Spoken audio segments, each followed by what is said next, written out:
Ang kasalanan ay kayang pagtakpan ng kasinungalingan. Pero tandaan mo rin na may kasabihan tayo na walang lihim ang hindi nabubunyag. Dear Papa Dudut, may oras sa buhay natin na kapag nakagagawa tayo ng isang pagkakamali ay gusto nating pagtakpan iyon para hindi tayo mapahamak. At sa takot natin na mabuko sa ginawa nating pagkakamali, ay maghahanap tayo ng ibang tao na pwedeng mapagbuntunan. Isang magandang araw sa inyo, Papa Dudut, at sa lahat ng mga nakikinig ngayon. Tawagin niyo na lamang ako sa pangalang Carla. 38 years old, isang housewife at nakatira dito ngayon sa Malabon. Matagal ko na rin pong gustong magpadala ng sulat ko, Papa Dudut. Pero ilang ulit ko po muna itong pinag-isipan. Dahil isa ito sa masasabi ko na hindi naging magandang parte ng buhay ko. Kaya ngayon pa lamang ay sasabihin ko na marami akong binago na pangalan at lugar sa ibabahagi kong kwento. Para na rin sana maitago at maprotektahan ang aking sarili at pamilya. Medyo maselan at sensitibo po kasi ang kwentong ibabahagi ko sa araw na ito. Pero ang lahat po ng pangyayari sa sulat ko na iyong mababasa ay totoong nangyari sa buhay ko. Papa Dudut, solong anak lamang ako ng daddy ko at masasabi ko na lumaki po talaga ako na medyo spoiled niya. Dahil lahat ng gusto ko, lalo na kapag material na bagay ay ibinibigay niya sa akin. Maaga rin kasi akong naulila sa mami ko. Kaya naman mag-isa na lamang si daddy na pinaparamdam ang pagmamahal sa akin bilang isang magulang. At dahil medyo spoiled nga po ako ay aaminin ko na hindi rin masyadong naging maganda ang ugali ko noon, Papa Dudut.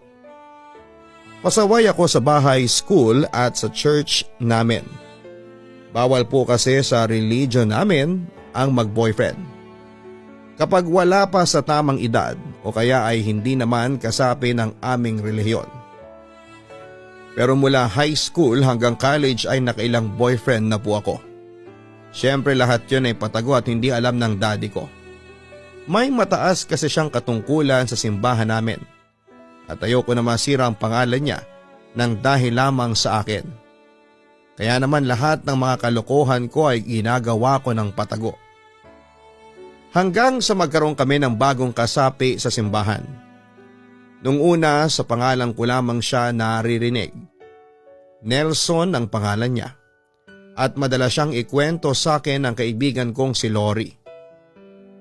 Hanggang sa magkakilala na nga kami sa loob ng simbahan. Pagkatapos ng misa at talaga namang nagwapuhan na ako sa kanya noon. Kaya lang dead man naman sa kanya ang beauty ko, Papa Dudut. Grabe Lori, ang gwapo pala talaga ng Nelson na yon. Bulalas ko nang makaalis si Nelson sa kinakatayuan namin.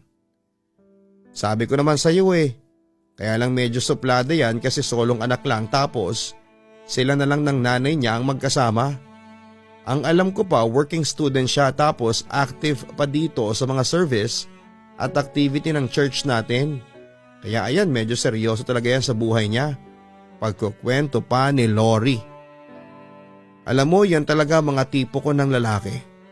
Yung kunwaring suplado at seryoso pero nasa loob naman ang kulo. Ang wika ko. Talaga ba?